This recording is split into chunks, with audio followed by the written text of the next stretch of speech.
Bienvenidos a una nueva edición de Lo Esencial en Histología. En esta oportunidad conversaremos sobre la médula ósea. La masa total de la médula ósea en un ser humano adulto es aproximadamente de 1.600 a 3.700 gramos, por lo que en todo su conjunto, esta puede superar inclusive la masa cerebral. La médula ósea se clasifica en amarilla y en roja. Los recién nacidos van a tener mayor porcentaje de médula ósea roja que amarilla. Sin embargo, los adultos van a tener 50% aproximadamente de cada una de ellas. La médula ósea amarilla, que contiene sobre todo adipocitos, es la que ocupa la cavidad medular de los adultos y no tiene gran actividad hematopoyética, pero aún posee potencial hematopoyético. Y si en algún momento llegase a necesitarse, esta médula ósea amarilla puede volver a convertirse en médula ósea roja, la cual es activa desde el punto de vista de la hematopoiesis.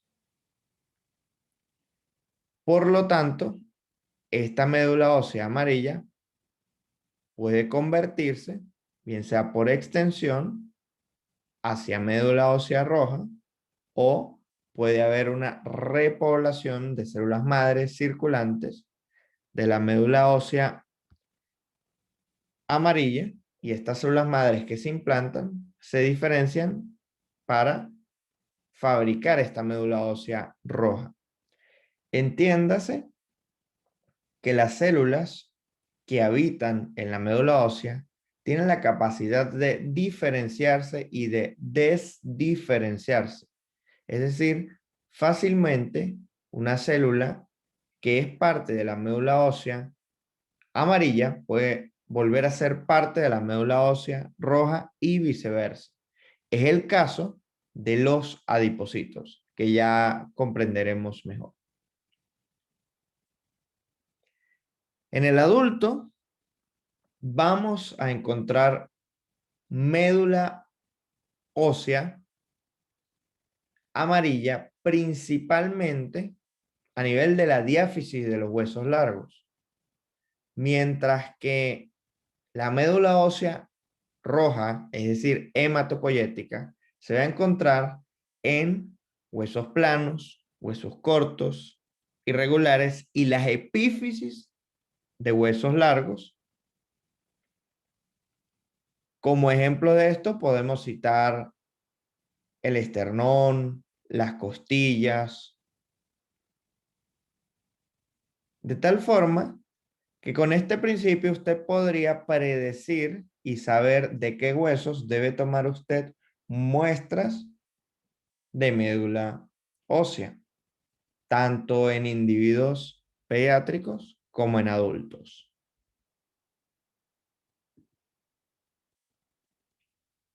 Existen dos técnicas clásicas para obtener muestras de médula ósea y se emplean en la práctica clínica de forma rutinaria en los servicios de hematología. A saber, son frotis de aspiración y biopsia de trépano, que es la que se ejemplifica en este esquema.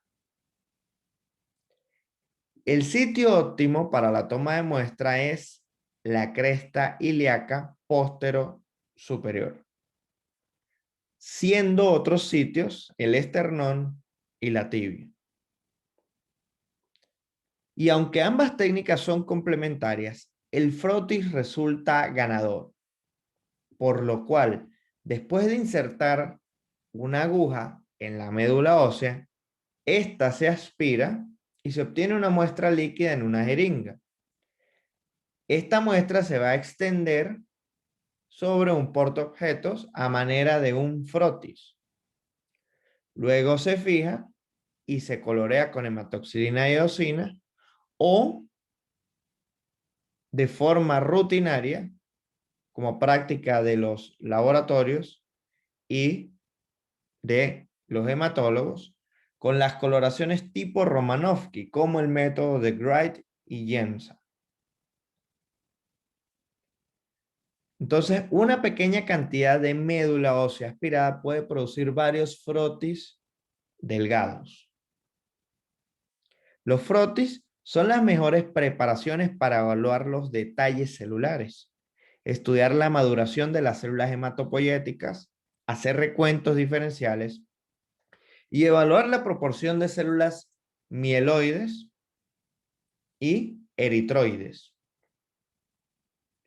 Una ventaja del frotis es la preservación de células individuales, de modo que se puedan detectar cambios morfológicos discretos, sutiles, y la infiltración inclusive de células malignas en los casos de las enfermedades.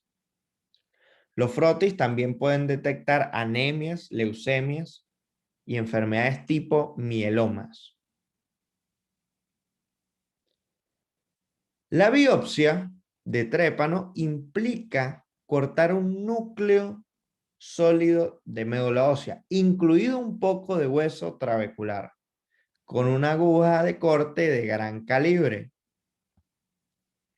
A continuación, se realiza la fijación en formalina, la descalcificación, el corte y la tinción de la muestra. Esta técnica en particular permite seguir la evolución de neoplasias o cáncer y de dar seguimiento al tratamiento con quimioterapia.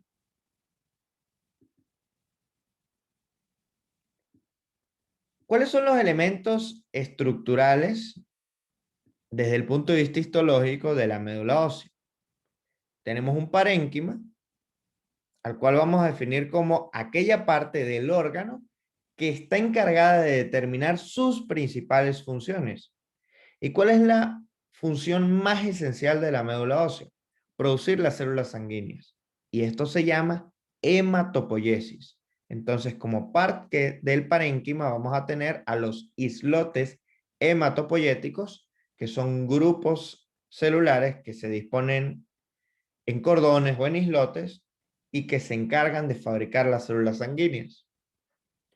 Vamos a tener también el estroma, y el estroma van a ser todos aquellos elementos que van a permitir que el parénquima trabaje correctamente, es decir, le da sostén.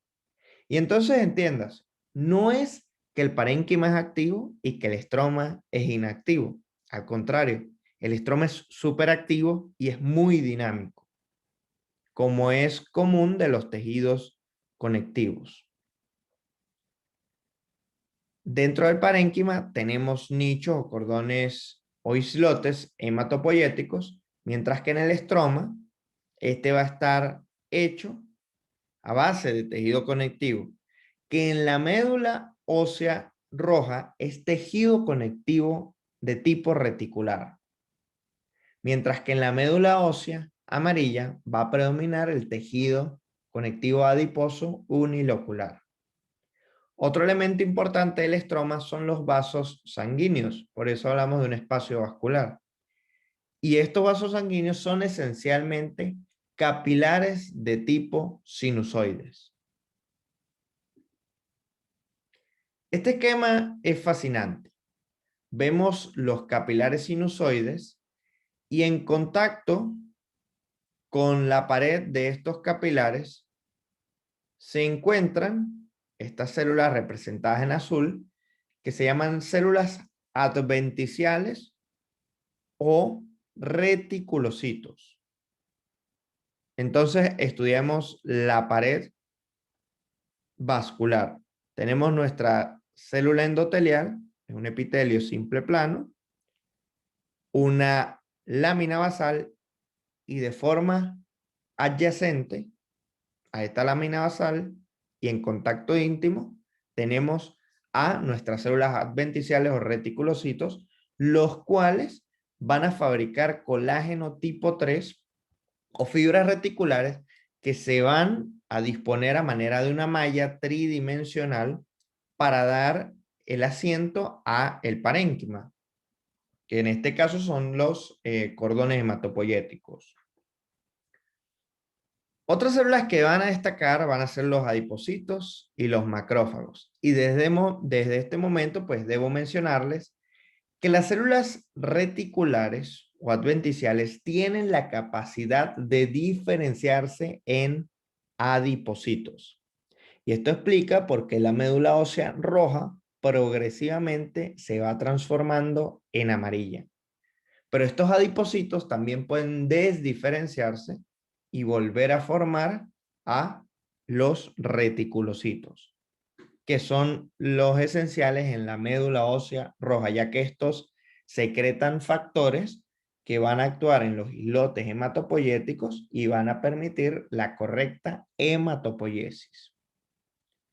Y bueno, algo que no podemos omitir es que la célula más voluminosa hematopoyética es esta que se simboliza acá, que es el megacariocito. Es súper voluminoso e inconfundible. Suelen ser esféricos y sus núcleos son multilobulados. Esta célula va a introducir prolongaciones citoplasmáticas dentro de la luz de los sinusoides y se va a encargar de fabricar las plaquetas. Esta es una electronomicrografía de microscopio electrónico de barrido donde apreciamos los espacios vasculares que nos parecen caudales de ríos y vemos la celularidad organizada en cordones o en islotes. Inclusive hay algunas células que ya culminaron el proceso de la hematopoiesis y pasaron al torrente sanguíneo. Este traspaso desde el islote hasta el torrente sanguíneo requiere que la célula verdaderamente atraviese la pared de el capilar tipo sinusoide. Y hay una característica muy particular de estos capilares y es que su lámina basal es discontinua. Esto le da mayor facilidad a la migración de la célula del islote una vez que ha madurado con destino al torrente sanguíneo. Y la forma en la que pasan a través de las células endoteliales es similar a un mecanismo llamado diapedesis. Ahora vamos a ver los preparados histológicos. Aquí tenemos dos vértebras, una y dos, y este es el disco intervertebral. Apreciamos el hueso compacto y el hueso trabeculado. Todo esto sería médula ósea. Vemos que la médula ósea ocupa los espacios entre las trabéculas. Y este sería el aspecto de un frotis de médula ósea. ¿Cuáles son las células que más destacan inmediatamente? Los adipocitos y los megacariocitos. Adipocitos, megacariocitos. Pero claro, aunque se ven muchos adipocitos, realmente, si detallas el preparado, este se aprecia más rojo. Y es porque es médula ósea roja. Ten en cuenta como dato importante que en realidad, aunque hablemos de médula ósea roja, esta va a presentar en su constitución un 70% de ocupación de tejido adiposo. Y acá con el mayor aumento, detallamos los megacariocitos, los islotes hematopoyéticos, adipocitos, núcleos de células reticulares. Recordemos que para destacar a las fibras reticulares se necesitan métodos de coloraciones especiales.